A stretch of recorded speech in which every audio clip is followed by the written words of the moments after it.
Hey guys, it's Michael Todd and welcome back to the Cult of Vintage. Today we are in Lewisburg, Pennsylvania. Imagine that. And we are back at one of my most favorite places ever to shop and eat. Street of Shops. So this Street of Shops, we've been here before, but I will remind you in case this is your first time here with me. It is a vendor mall. So there are both vintage, antique, and new items. There is a sit-down diner restaurant that is in here. So if you come early, you can eat your breakfast or you can go shopping and eat your lunch. Great place, great staff. I highly recommend it. And hopefully in today's video, you will see it's well worth your time.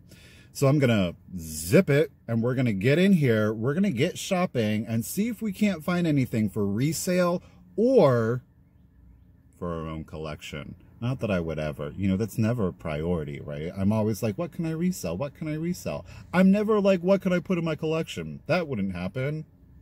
No. Okay, guys, so here is the exterior. It does go down quite a bit. It is a multi-level vendor and antique mall. Let's go ahead and get in here. There's gnats everywhere. All right, and here we are in the interior. Now this is the first floor. The reason we're walking by all of this stuff is there's a lot of new stuff.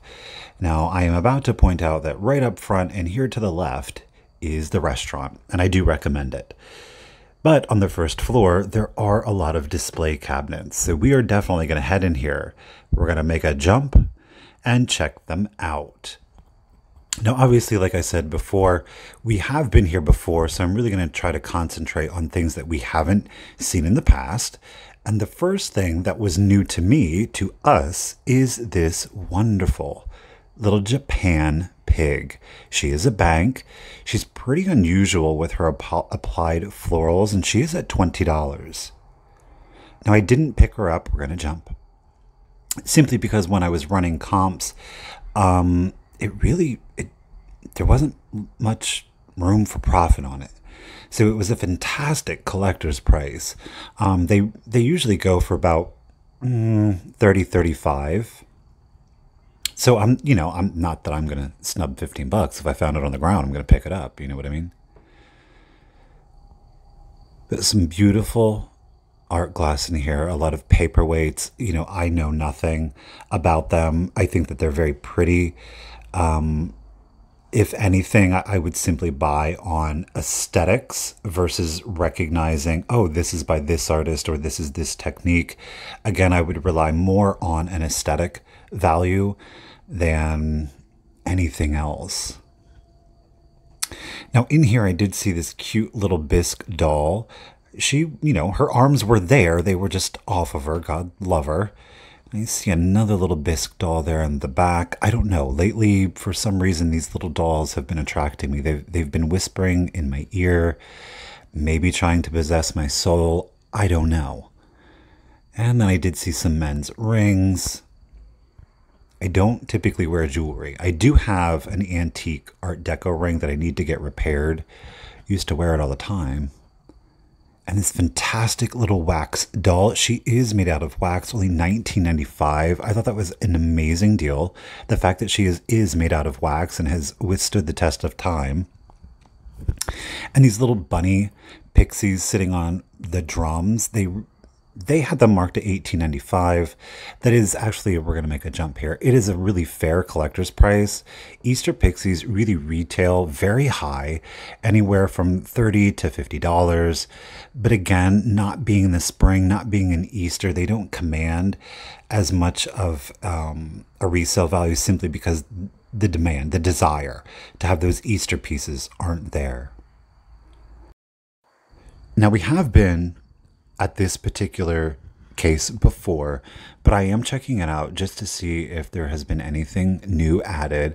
I'm really not seeing a whole lot new. I am seeing that quite a few of you have decided to make a trip to the Street of Shops, and I wonder why. And I think that's fantastic. Again, some beautiful paperweights. I know that's Bilicante.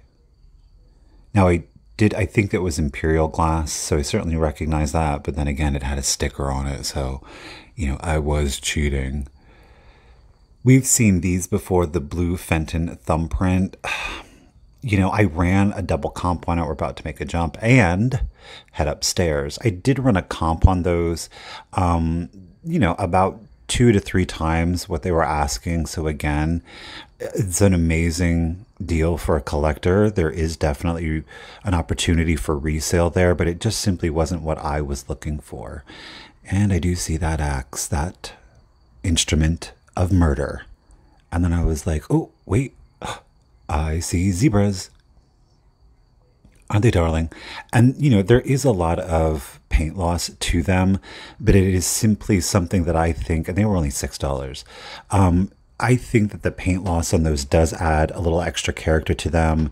This was interesting. This brass bird claw candlestick.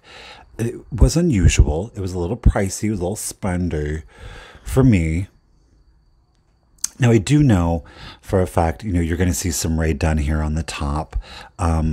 Really big in the, what is it? The farmhouse decor. And I did know that these were here, and they are, of course, the Red Hager, the Bull, and Matador. They are priced reasonably for them. There's definitely not room for me for resale on them, but I did want to highlight them. And again, we are upstairs on the 2nd floor. Again, we have been in this booth, but I did spot some new pieces, so I was really excited.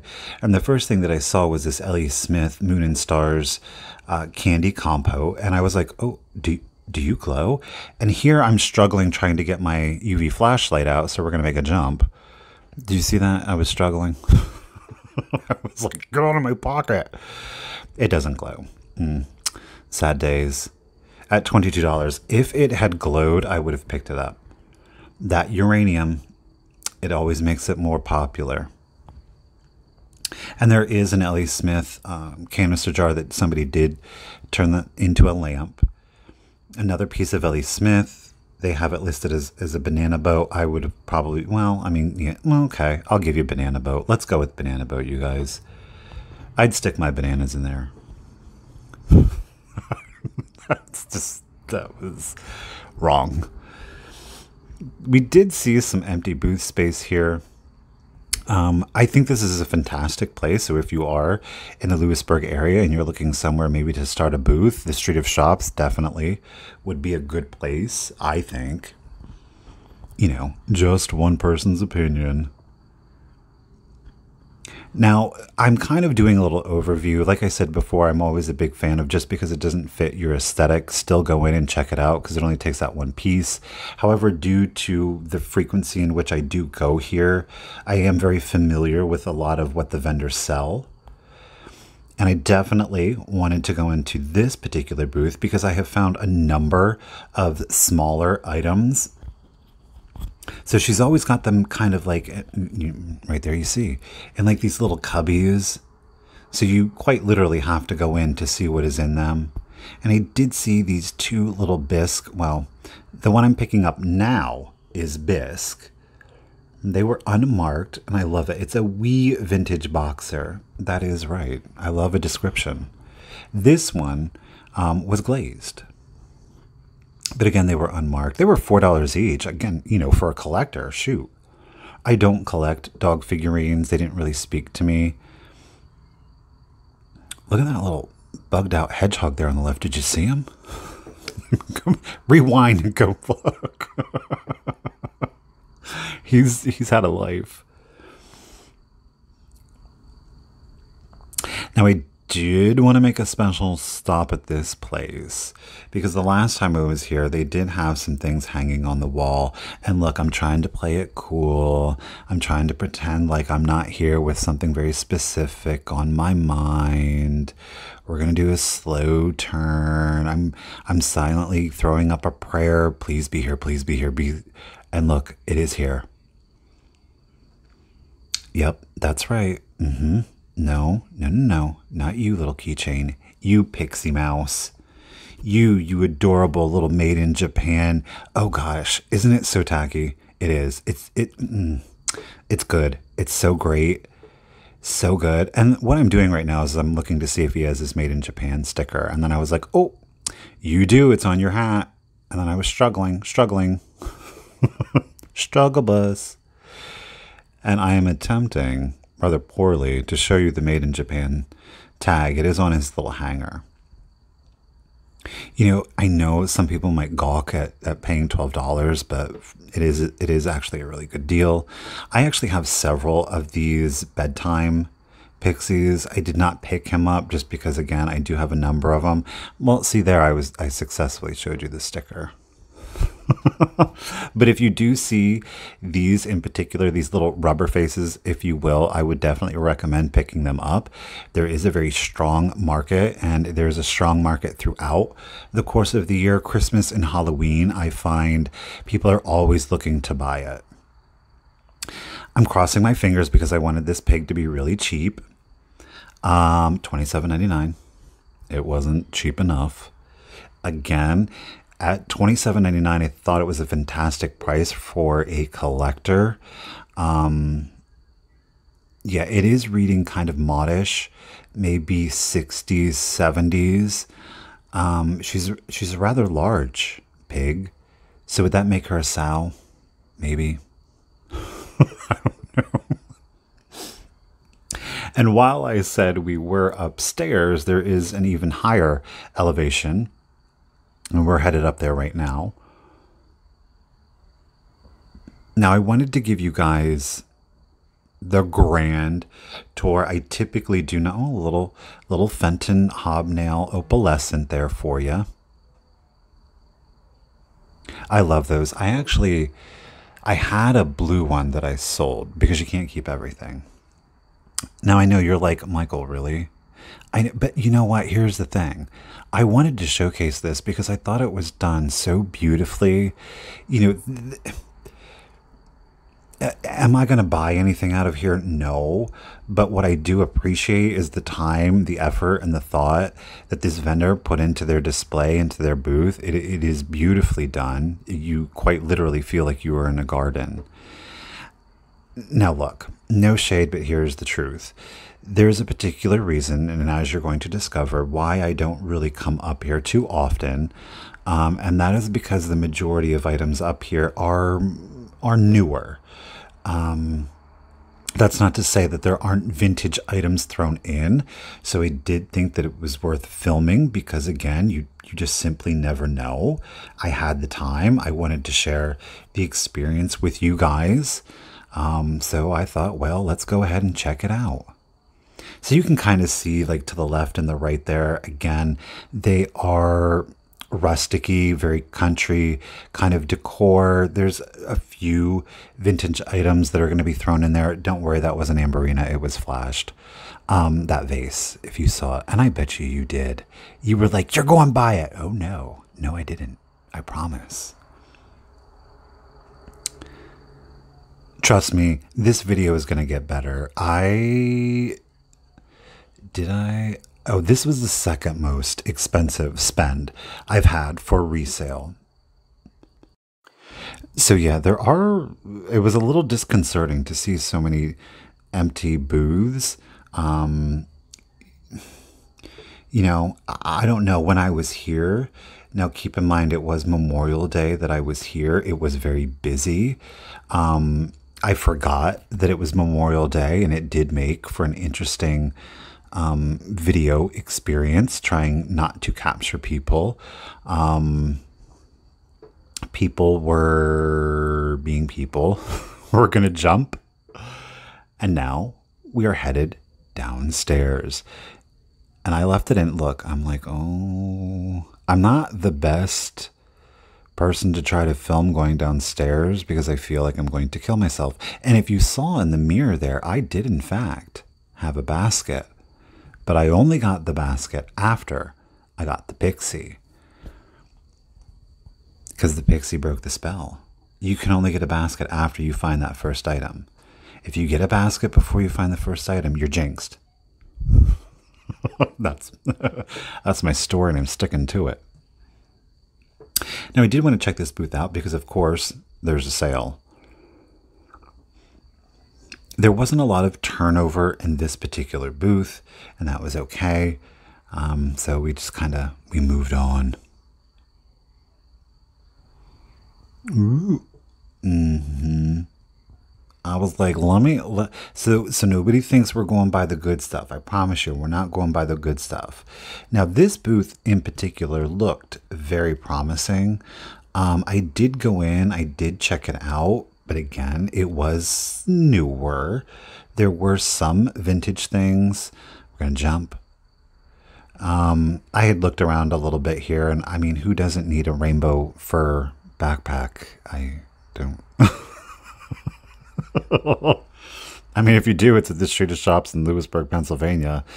I don't know that it's going to go anywhere soon, so it can be yours. Gonna jump. Now, this booth I am a huge fan of. Look, cheap vintage jewelry. I thought, you know what? Let me go ahead and expand my horizons. Now, I'm not going to lie to you. I'm going to show you what I did previous to filming, and that was I did bust out my UV light. In particular, you will see that yellow piece. It caught my attention. I thought maybe it would glow. And this is quite frankly, this is an amazing tool to have with you. It is something that I think that any reseller or even a collector should always have with them, is a UV flashlight. It's very simple to, quite frankly, take your flashlight and start shining it just over everything to see if it will fluoresce, or as most of us say, glow. Now, the last time I was here with Jocelyn, and I had actually been in this booth, and Jocelyn found this piece. She was a little shocked that I didn't pick him up, but guess what? Jocelyn, if you're watching, I got him. Little soulless trumpet player. Now, this piece, I believe, is new. It is an opalescent Goofus glass. I've never. So it is reverse painted. We are seeing the interior, and there is, of course, your exterior. Here was the thing. It was $18. It was very tempting.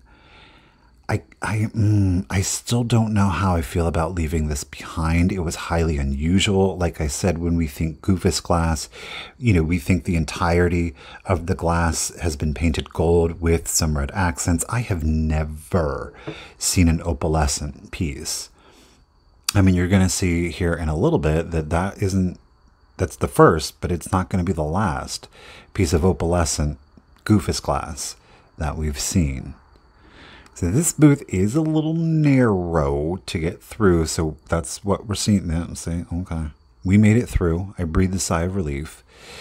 Now, I picked this up before it is marked, and at $15, the markings are so light. I'm like, are you Nippon though? It just, it still reads a little crude to me. And then I catch it. I catch this other piece of opalescent, or Silvercrest. I guess we can call this Silvercrest. Goofus glass, $15. Now, this one had the apples or peaches, whichever. I think they're apples. We're trying to get a better grip so I don't drop what I don't own. Again, highly unusual. Highly unusual. You know what? I regret not getting them now.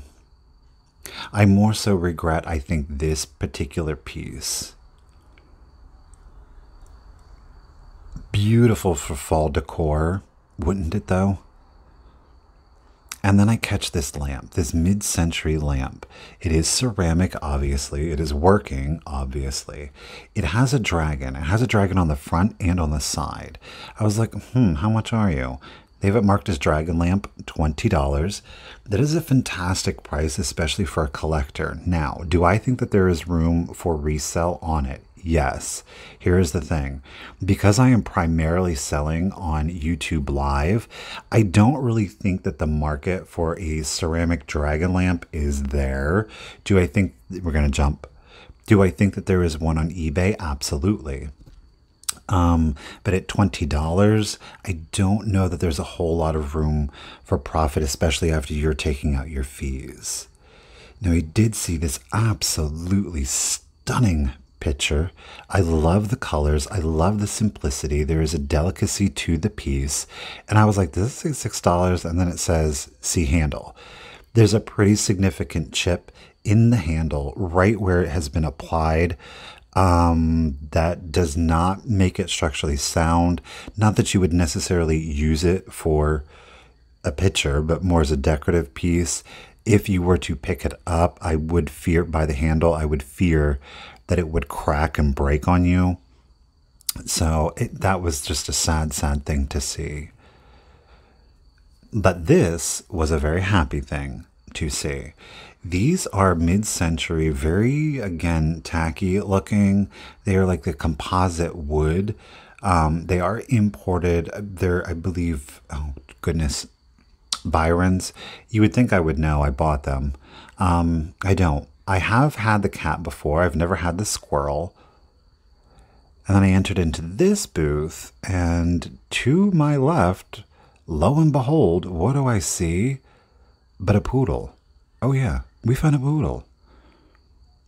Look, that furniture polish, I thought it was somebody's soda. I thought it was disgusting. I was like, oh my God, really, people? And I was like, oh, it's furniture polish. Read. And all three pieces did have their original stickers on them and their little chains. And then I was like, what are you, who are you? And then I'm like, I'm finding frogs playing string instruments all of a sudden. He's fantastic. Oh my gosh, how weird. Now, he is stamped imported foreign. So good chances are is that he was a Japan piece. I'm trying to read it. It's very illegible, and I am, of course, going to get it. So the top, again, says imported, or pardon me, it says foreign imported. They do have it marked as Japan. I would agree that I do think it's a Japan piece. And then I see her. I see her. Oh, yes, I do. One of these satin bendy dolls. I actually do have one. She's dressed in pink. It's $10. Dang it. You know what? Now that I'm seeing on video, I kind of regret it. I know. She's a little demony. She's a little creepy, a little spooky, especially with that jester hat. But darn it, that's why I love them. I did buy one. Actually, Sarah, the traveling button from Instagram, I love her. She's climbing a shelf, literally, because they have wire. So I have her wrapped around.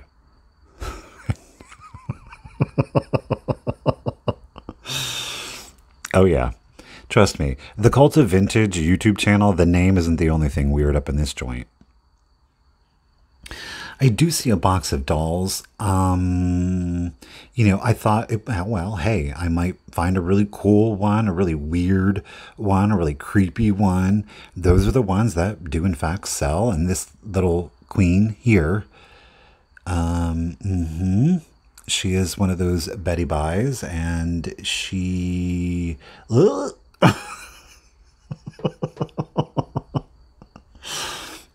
She was having a day, and then she met me, and then she was having a life.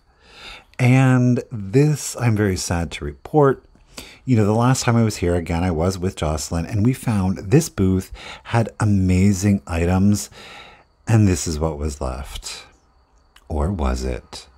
That's right, ladies and gentlemen. We're about to do a little basket shot and a little wrap up. This just broke my heart, let me tell you what.